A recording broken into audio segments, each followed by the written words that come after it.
Alright, hey everyone, welcome back to Ascending with Ashley. I'm Ashley. This is the second. I said I was gonna do it tomorrow, but I'm in the zone, so let's just fucking do it. This is the second dismantling or diagnosing and dismantling society, and we're gonna look at OCD now. I already took my notes like I promised in the last video, but I did forget to do something in the pilot of this series that I'd like to touch on for this second one.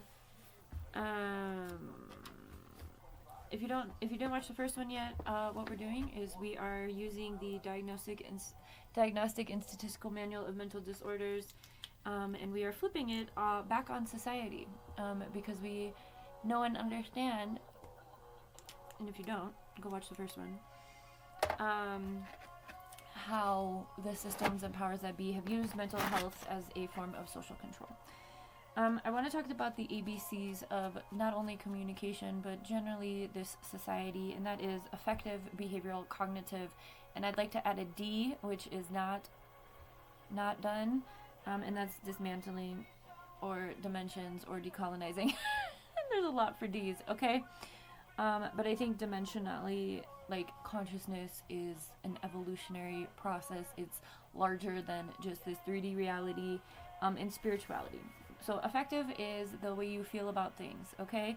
Behavioral is the way you act on how you feel. And cognitive is how you think about how you act and feel, okay? Those are the ABCs of communication specifically, and just pure existence. But again, dimensionally, we need to come into consciousness. And that's what we're discussing by breaking this down, and looking at how the powers that be have criminalized our dimensionality, our spirituality, and entrapped us in this 3D reality in which they continue to make new things to keep us trapped, okay? So we're going to look at OCD, which is obsessive compulsive disorder. I'm using Google. I don't have a DSM, but I am using Google for the characteristics and whatnot. So OCD is defined as excessive thoughts or obsessions that lead to repetitive behaviors, compulsions. And I wrote LOL capitalism. Okay? And then we are going to look at the characteristics characterized by unreasonable thoughts. Who is deeming these things unreasonable?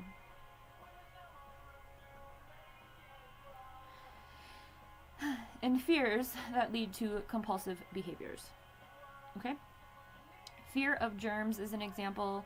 Need to arrange objects in a specific manner is also an example. I like to think about genocide when we think about those characteristics. Fear of germs. Well, let's look at this. The ways in which people have been classified, discriminalized, dehumanized. A lot of the times people are called, like when we look at dehumanization specifically, when we look at dehumanization, diminished value of discriminated groups through propaganda, such as calling people animals, insects, or diseases. So when I see fear of germs, it's quite honestly giving this step of dehumanization within the 10 steps of genocide that Gregory Stanton worked on. To try and again, the 10 stages of genocide don't need to be linear for one specific group, especially with what we're experiencing right now at a global scale. The 10 stages of genocide are happening. That's part of the well-oiled machine. So like Gaza is currently, Gaza, Sudan, are currently experiencing number 9, extermination, okay? While people here in the United States are currently in the classification, discrimination, and polarizing. So they are taking, or persecution as well.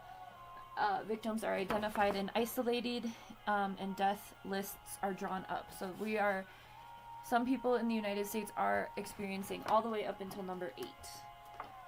I would say that extermination is also happening, but at a large scale, not quite yet. Unfortunately, it will be, it is coming.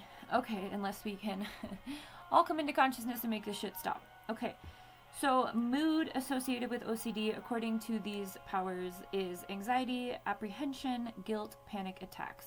I would like to argue that they like to keep you in a space of anxiety, apprehension, guilt, and panic attacks.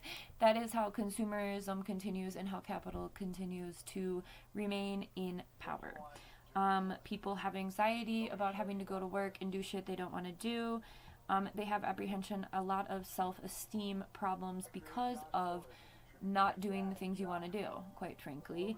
Guilt for feeling bad about not wanting to participate in a killer system, okay? And panic attacks because you know you are here to do way more than what you are doing, quite frankly. All right. By the way, just a side note, that none of this is to make light of anyone who is experiencing a mental health or has been diagnosed with these things. I myself have been through this system, and I conquered it and came out of it, and I am trying to shed light and offer a different frame of reference. I am not trying to encourage anyone to go off their medications or to do anything. However, I am encouraging you to reclaim your agency and think about things from a different point of view with this project, okay? I've been sitting on this for a good 10 years. Long term. Behavioral things that are associated with OCD made me giggle while I was writing them down. Compulsive behavior, agitation, compulsive hoarding. I'm thinking of 2020 and the toilet paper. Hypervigilance, impulsivity, meaningless repetition. Hello, i.e. capitalism. But then they add of own words. Meaningless repetition of own words. What? So when someone is mumbling under their breath, I fucking hate this, I don't want to fucking do this, you could be taken, snatched, and labeled with a mental illness. How dare you? Anyway, repetitive movements, ritualistic behaviors, social isolation. Again, I'm thinking of quarantine for 500. Persistent repetition of words and actions. Capitalism, consumerism. It's the same motherfucking thing every motherfucking day. That's against nature. It's against what we're supposed to be doing. Okay? So this is what we have for OCD. I'm going to keep going today. I'm going to go ahead and do bipolar next. That was my first diagnosis. And I might come back and do it. I probably will. I'll probably come back and do at least bipolar today. And then I'll probably look a little deeper into the DSM for some others. These are like the 3 token. Depression is important. I often think of 1920s depression, like the Great Depression, was it the 1930s?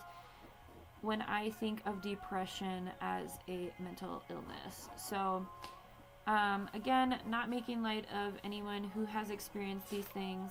I think all of us have a soul-crushing alliance to a system that wants us killed, controlled, contaminated, criminalized, whatever. So having these mental illnesses show up is in response to our soul-crushing reality of existing within a system that fucking hates us. Have a good one.